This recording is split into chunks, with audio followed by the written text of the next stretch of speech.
Hi guys, good morning to you. Dave Milligan here.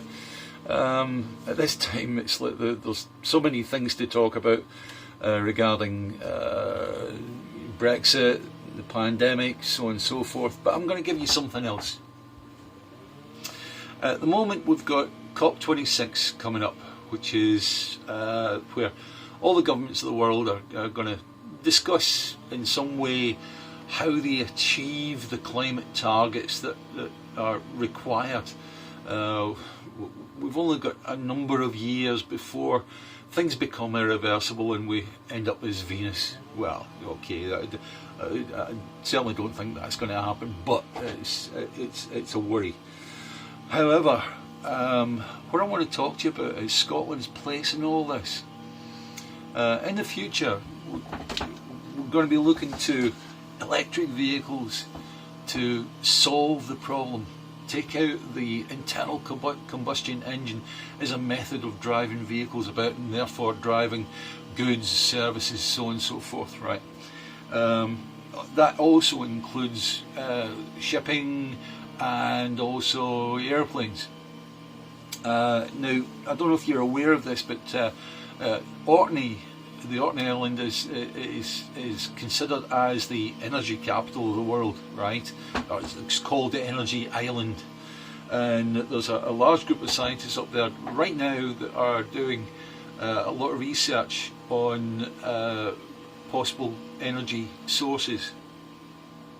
Now, in the past, when I've been talking about renewables for Scotland and electric vehicles, I don't think that electric vehicles running on batteries is a practical solution.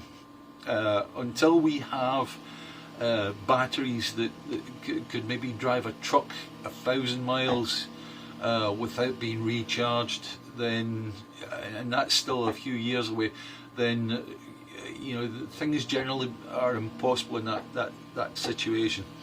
However, I have said that because of Scotland's source of water, and also the fact that we've got 25% of all the wind energy and wave energy in Europe, it means that we can produce hydrogen. Now, up in Orkney they actually have a little test unit, which is a wind turbine. The wind turbine feeds into the local energy network, the local grid. But obviously that local grid doesn't always require the energy from that wind turbine.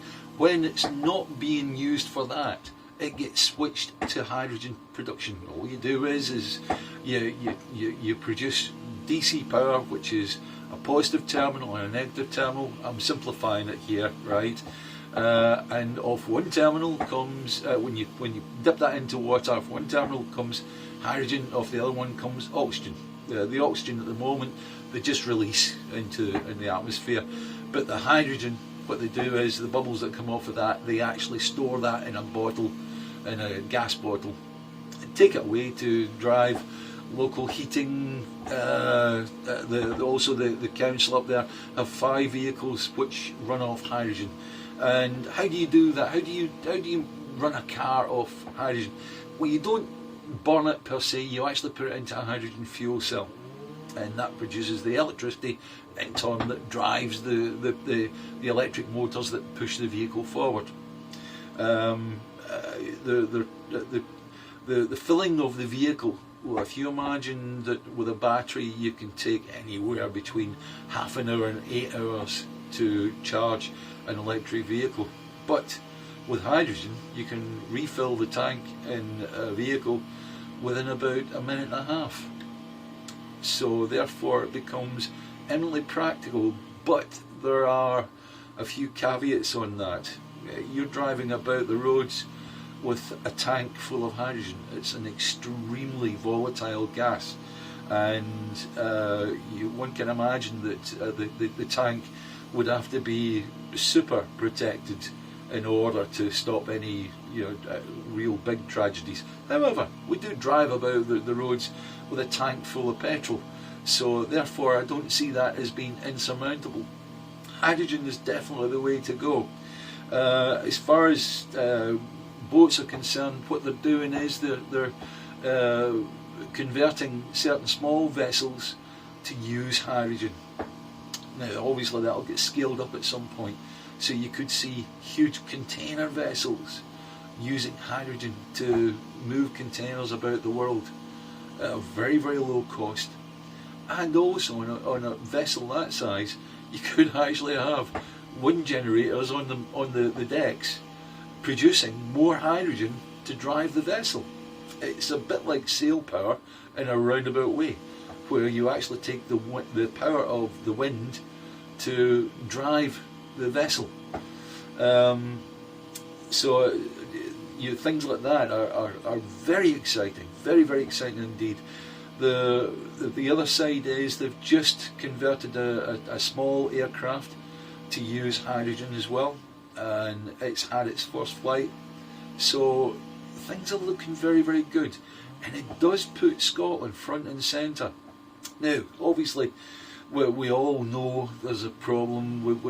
We hear stories about Orkney being annexed due to the oil industry and all the rest of it. Should we go for independence? I don't see that as being a possibility under the circumstances. But even if it were to happen, even if the worst happened, God forbid, it's Scotland that has 25% of the wind and wave energy, and we use wind turbines. They're coming out of our bloody ears, right? And the production of hydrogen from electricity is not new. It's not a new technology. It's just the way in which we do it, right? So therefore Scotland could still be front and centre in that, even if Westminster were to get clever. Alright, so that's all I really want to talk to you at the moment. It's a point for discussion, let's say, and I would like to see more discussions of this sort in amongst all our things of where we're trying to convert people to support independence. We've got plans. There are massive plans.